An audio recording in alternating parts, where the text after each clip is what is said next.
Everyone, আশা করি সবাই ভালো আছেন। আজকে আমি এসেছি একটা নতুন এপিসোড নিয়ে। তো প্রথমেই একটু সরি বলছি যে আসলে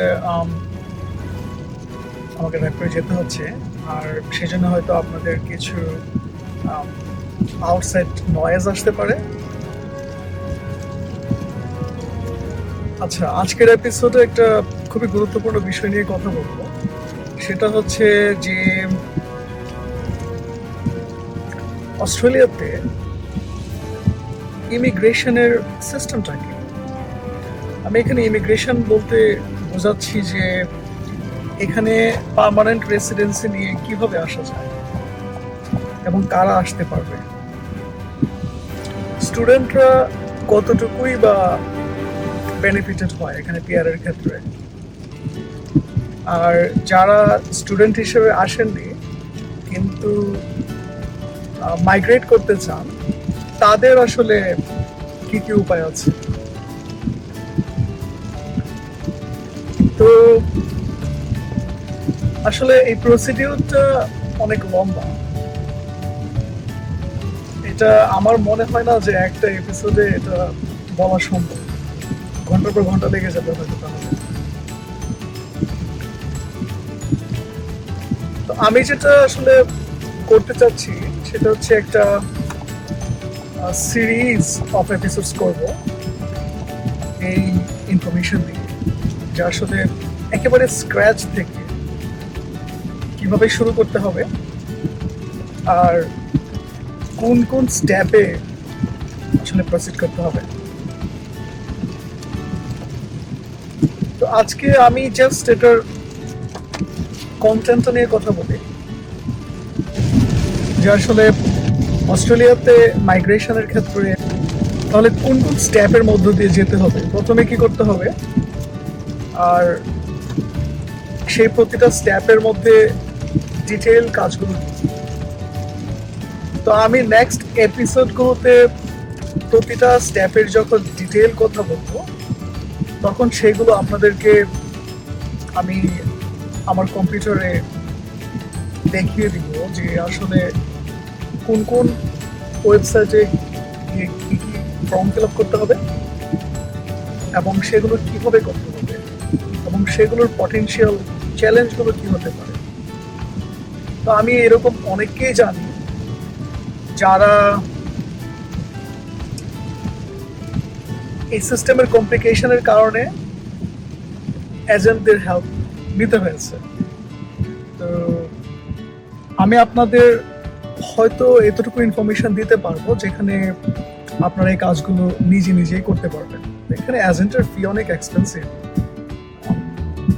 সো প্রবলি আপনারা এই ফিটা আপনাদের দিতে হবে না যদি আপনারা এই স্টেপসগুলো একটু কনসেন্ট্রেশন দিয়ে ফলো করেন কিংবা কাজ করেন।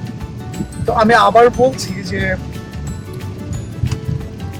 আমি জাস্ট আপনাদের ইনফরমেশন পারপাসের জন্য এটা বলছি।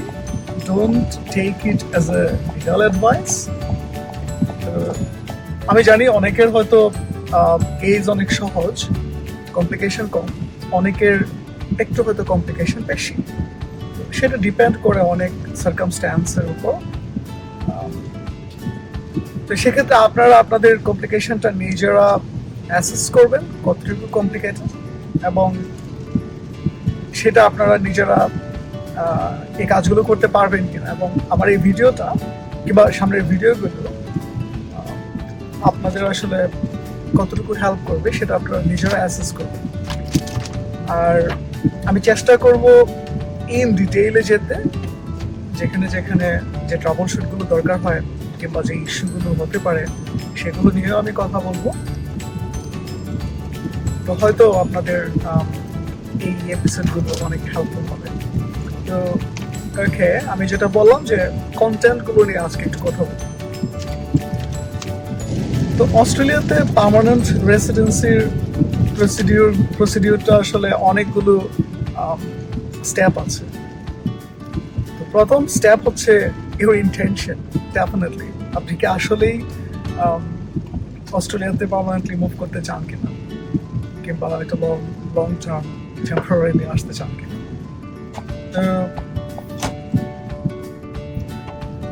সেটা যদি ইয়েস হয়, আমি ধরে নিচ্ছি সেটা ইয়েস, তাহলে আপনাদের পরের পার্টগুলোতে যেতে হবে। তো অ্যাজ আই সেড দ্যাট ওই পার্টগুলোতে আপনার একটু ধৈর্য লাগবে আর একটু সময় লাগবে, নাথিং হ্যাপেন ওভারনাইট। তো সেই জন্যে আপনাদের মানসিকভাবে ওইভাবেই প্রিপেয়ার হতে হবে। So it's a lengthy process. Firstly আপনি যদি ইন্টারেস্টেড হন তাহলে দুইটা অপশন। একটা হচ্ছে আপনি এখানে স্টুডেন্ট ভিসা আসতে পারেন, এখানে কোনো একটা ইউনিভার্সিটিতে আপনি পড়তে আসবেন, তারপর সেখান থেকে আপনার পিআরের জার্নি শুরু হবে। তো আরেকটা হচ্ছে আপনি ডিরেক্টলি পিআর নিয়ে এখানে আসবেন। আমি দুটো গ্রুপকেই চিনি যারা এখানে এসেছে, অনেকে পিআর নিয়েও এখানে এসেছে, তাদেরকে আমি চিনি বাংলাদেশ থেকে, আবার অনেকেই স্টুডেন্ট হিসেবে এখানে এসে তারপরে পিআর নিয়েছে। দুটো প্রসেসই আমি এখানে ভালোই মানুষজন এখানে আসে, যে কোনো একটা আপনাদের বেছে নিতে হবে। যদি আপনারা স্টুডেন্ট হিসেবে আসতে চান, প্রসিডিউরটা হয়তো একটু স্ট্রেট ফরওয়ার্ড এবং একটু হয়তো চান্স বেশি। আর যদি সরাসরি পিআর নিয়ে আসতে চান, সেটাও সম্ভব, বাট একটু কমপ্লেক্স। অবশ্য প্রথম সবগুলোই কমপ্লেক্সই মনে হয়। আস্তে আস্তে যখন এই প্রসিডিউরের মধ্যে দিয়ে একজন করে যায়, তখন সেটা অনেক সময় ইজি হয়। ওকে, এখন আমি আপনাদের, যেহেতু আপনারা সবাই ইন্টারেস্টেড সেটা বললেন, আইদার স্টুডেন্ট হিসেবে এখানে আসা অথবা পার্মানেন্ট রেসিডেন্সি নিয়ে এখানে আসা। তো এখন বলি যে আসলে কয়টা স্টেপ আছে। প্রথম স্টেপ আপনার ইংলিশ ল্যাঙ্গুয়েজ। আমি আবারও বলছি যে প্রত্যেকটা স্টেপের অনেকগুলো ইন ডিটেল ইনফরমেশন আছে, যেগুলো আপনাদের আমি স্ক্রিন শেয়ারিংয়ের মাধ্যমে নেক্সট ভিডিওগুলো থেকে দেখাবো। বাট আজকে জাস্ট আপনাদের স্টেপসগুলো সম্বন্ধে কি কি স্টেপস আছে। ফার্স্টলি ইংলিশ টেস্টের উপর এখানে পয়েন্ট আছে। সো যত ভালো স্কোর আসবে আপনার জন্য পিআর পাওয়ার অপরচুনিটি তত বেশি হবে। সেকেন্ড স্টেপ হচ্ছে স্কিল অ্যাসেসমেন্ট।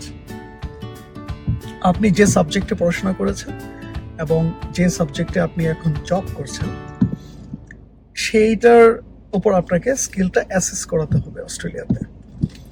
তো স্কিল অ্যাসেস করার জন্য অনেকগুলো অথরিটি আছে। এক একটা সাবজেক্টের জন্য এক একটা অথরিটি সেই অ্যাসেসগুলো করে থাকে। Depending on your expertise on your subject, আপনি সেই অথরিটির সাথে যোগাযোগ করতে হবে। সেটার জন্য অনেকগুলো মাঝখানে ইন ডিটেল স্টেপস আছে, সাব স্টেপস আছে, আমি বলবো সেগুলো সম্বন্ধে আমি নেক্সট ভিডিওগুলোতে ডিটেল বলবো। থার্ড প্রসেস হচ্ছে আপনার এক্সপ্রেশন অফ ইন্টারেস্ট। আপনার আইএলস এর অথবা পিটি হোয়াটএভার স্কোর রেডি, আর আপনার স্কিল অ্যাসেসমেন্ট হয়ে গেছে, তারপর আপনি এক্সপ্রেশন অফ ইন্টারেস্ট শো করতে হবে। ওদের স্পেসিফিক ফর্ম আছে, সেই ফর্মে এই ইওআইটা সাবমিট করতে হবে। সেটাও অনেকগুলো সাব স্টেপস আছে, আমি সেগুলো পরে আপনাদের দেখাবো। ফোর্থ স্টেপ হচ্ছে আপনাকে যখন ইনভাইটেশন অথবা প্রি ইনভাইটেশন দিবে, যে ওরা আপনাকে এগ্রি করলো যে হ্যাঁ you are eligible for this program, so ওরা আপনাকে ইনভাইট করেছে, আপনি তখন সেই ইনভাইটেশনের এগেনস্টে যে ডকুমেন্টগুলো আছে সেগুলো সাবমিট করতে হবে, ডকুমেন্টেশন সাবমিশন। এই স্টেপটা আবার অনেক ক্ষেত্রে ইয়েস অর নো, অনেক ক্ষেত্রে লাগে, অনেক ক্ষেত্রে লাগে না। কোথায় লাগে কোথায় লাগে না আমি সেটা যখন এই স্টেপে আসবো নেক্সট কোনো একটা ভিডিওতে, আমি তখন সেটা এক্সপ্লেন করব। আচ্ছা, তারপর 5 নাম্বার স্টেপ হচ্ছে ভিসা অ্যাপ্লিকেশন। আপনার যখন ডকুমেন্টেশন অ্যাপ্রুভ হয়ে গেল, আপনার ইনভাইটেশন ফাইনাল হয়ে গেল, তখন আপনাকে ভিসা অ্যাপ্লিকেশন করতে হবে। এই স্টেপটা খুবই গুরুত্বপূর্ণ। এখানে আপনার যে ইনফরমেশনগুলো আপনি দিয়েছেন এক্স্যাক্টলি সেম হতে হবে, এবং সেগুলো প্রতিটা ডকুমেন্টেশন, প্রতিটা ক্লেম ওরা করবে, চেক করবে এবং ভেরিফাই করবে। সো এগুলো এক্স্যাক্টলি সেম হতে হবে। আপনার ভিসা অ্যাপ্লিকেশন হয়ে গেল, তারপর হচ্ছে আপনার ওয়েটিং পিরিয়ড। সো আপনি ওয়েট করবেন। সেটা এক এক ভিসার এক এক টাইমলাইন আছে, সেগুলো নিয়ে যখন ডিটেলে কথা বলবো তখন ডিটেলে আসবো। তখন আপনার ওয়েট করে যদি ওরা ভিসা অ্যাপ্রুভ করে দেয়, তারপর যে কোনো দিন আপনি অস্ট্রেলিয়াতে ইমিগ্রেশন নিয়ে ঢুকতে পারবেন। আচ্ছা, তারপর 6 নাম্বার হচ্ছে আপনি যখন ইমিগ্রেশন নিয়ে ঢুকলেন, তারপর এখানে ওদের যে সার্ভিসগুলো আছে সেগুলোতে রেজিস্ট্রেশন করতে হবে। সবগুলো ফ্রি মোটামুটি, এবং কিছু ফাইন্যান্সিয়াল সার্ভিস আছে, হেলথ সার্ভিস আছে, সেগুলোতে আপনার রেজিস্ট্রেশন করতে হবে। That's the six steps of this procedure. So each of the steps এর মধ্যে অনেক ডিটেল ইনফরমেশন আছে, আমি আবারও বলছি। সো আমি জাস্ট এপিসোডগুলো স্টার্ট করতে যাচ্ছি। This is the title video, you can say. So আমি নেক্সট ভিডিওগুলোতে প্রত্যেকটা স্টেপ নিয়ে ডিটেল আলোচনা করব। তো আশা করি আপনাদের এখানের পার্মানেন্ট রেসিডেন্সি, অস্ট্রেলিয়াতে পার্মানেন্ট রেসিডেন্সি প্রোগ্রাম সম্বন্ধে কিছুটা ধারণা হয়তো হয়েছে, but I will explain this in more detail so that আপনি নিজে নিজেই এই কাজগুলো বাসায় বসে বসে করতে পারবেন। ঠিক আছে, তো আজকে এ পর্যন্তই। ভালো থাকেন, নেক্সট ভিডিওতে আবার দেখা হবে।